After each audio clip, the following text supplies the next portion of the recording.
7 reasons. The Final Reckoning can't be the last mission. Impossible movie. The Final Reckoning was clearly marketed as the last entry in the long-running Mission Impossible franchise, but the film certainly leaves the door open for more sequels and spin-offs in the future. Given The Final Reckoning's great box office performance and impressive reception among audiences, it seems increasingly unlikely that Paramount will actually go ahead with ending this profitable series.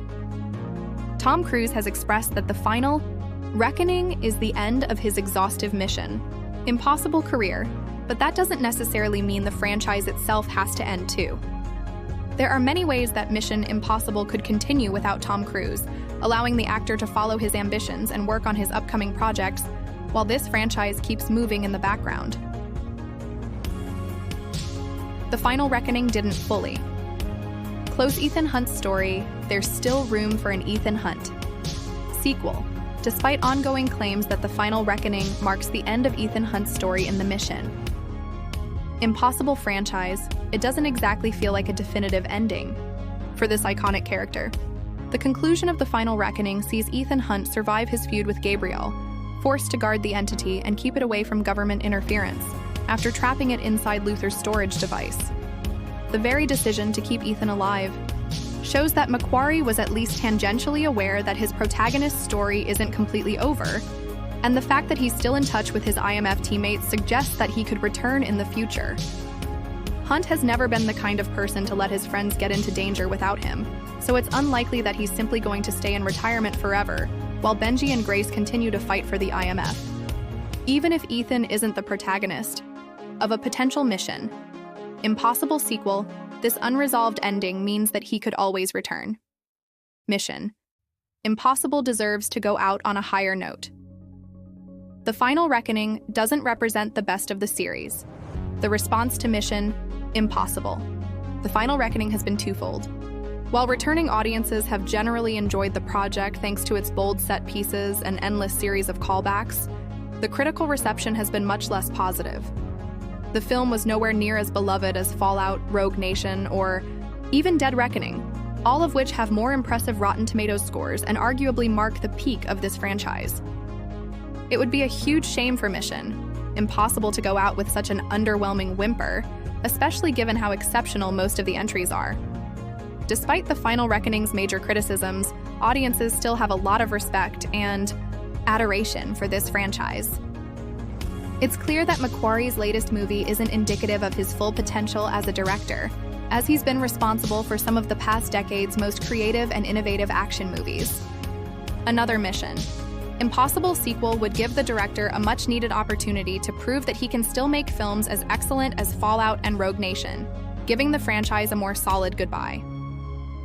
Tom Cruise is still pushing for bigger stunts in his other movies. The actor has some major action projects lined up, one of the loudest narratives circulating about Cruise's departure from Mission Impossible is that he's simply too far along in his career to keep risking his life for bigger and bolder stunts, but this couldn't be further from the truth.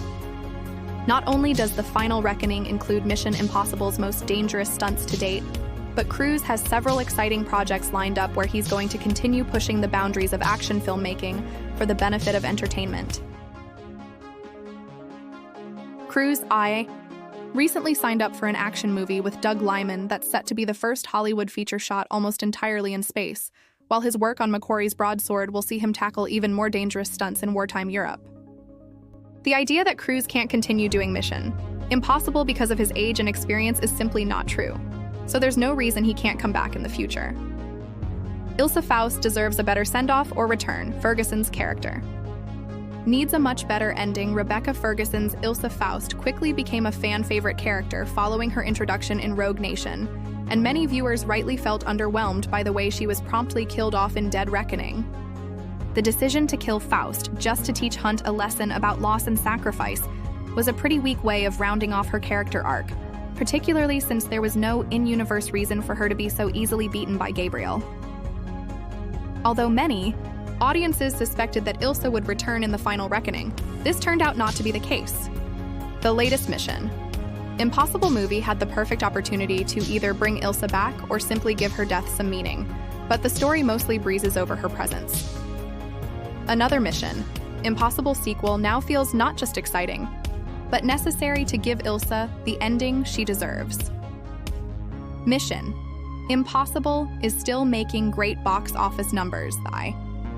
Commercial success of Mission: Impossible isn't slowing down. The decision about whether to continue Mission Impossible or not ultimately comes down to one driving force: the box office. There's no reason to invest more funds in a 9th movie if the franchise isn't pulling in enough money, and there's equally no reason to let it die if it's still a commercial success. Thankfully, the 8th installment proved that audiences are still just as interested in Mission Impossible as they have been for the past 3 decades, with the Final Reckoning's box office surpassing multiple important milestones. It's also no secret that marketing something as the final installment is often a good way to increase engagement, even if there are plans for spin-offs and sequels in the future. These reports serve as definitive evidence that audiences are still enjoying Mission Impossible despite the mixed critical reception. It's also no secret that marketing something as the final installment is often a good way to increase engagement, even if there are plans for spin-offs and sequels in the future. This could definitely be the case with Mission Impossible, as the ending to the Final Reckoning doesn't seem as definitive as the marketing suggested. There are several Mission Impossible characters who deserve the Donlow treatment. William Donlow became a standout character in the Final Reckoning. One of the Final Reckoning's most exciting character decisions was the return of William Donlow, who previously appeared during the Langley Vault heist in Brian De Palma's original Mission Impossible. Despite being absent from the rest of the franchise, Donlow was a major standout of the Final Reckoning's cast because of how effectively his story was interwoven with Hunt's. The success of Donlow's character in the Final Reckoning is both a blessing and a curse. On the one hand, it's a very fun plot thread that allows audiences to reflect on the franchise's history. On the other hand, it raises the question of why this hasn't already happened to some of the series' other familiar faces. Characters like William Brandt, Jane Carter, and Naya are all perfectly poised to return in the same way that Donlow did. But this would only be possible if Mission Impossible came back for another sequel. The new IMF team is still alive, and Busy Benji and Grace could easily lead the next movie. Ultimately, the main reason that Mission Impossible shouldn't end with the Final Reckoning is because the franchise has done a brilliant job of introducing fun, exciting side characters onto whom Ethan seems to have passed the torch. Figures like Benji and Grace have developed a lot throughout the past 2 movies, and there's no reason they couldn't lead a sequel on their own without Ethan's help. Ethan's story might be over, but the ending of the 8th installment is very clear that Benji, Grace, and Degas aren't leaving the IMF anytime soon. They are the future of this series, and it seems unusual for Mission Impossible, the Final Reckoning, to set them up so clearly as his successors if they're never going to get their time to shine.